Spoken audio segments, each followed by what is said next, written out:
Hello guys, I'm gonna make a chili poblano tapiada. Inside is queso.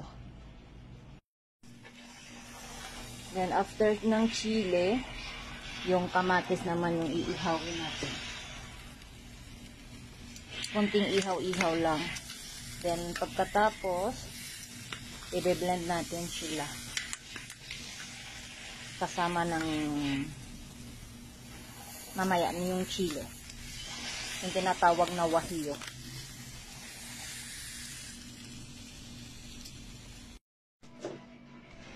Then after I make the chili poblano, I beat.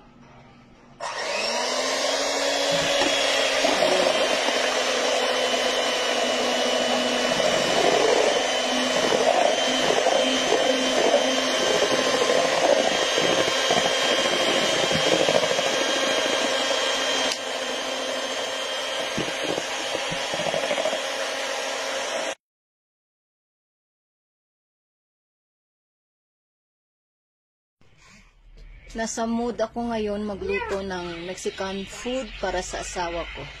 Chili poblano with relleno queso de vaca. It's favorite of my hubby.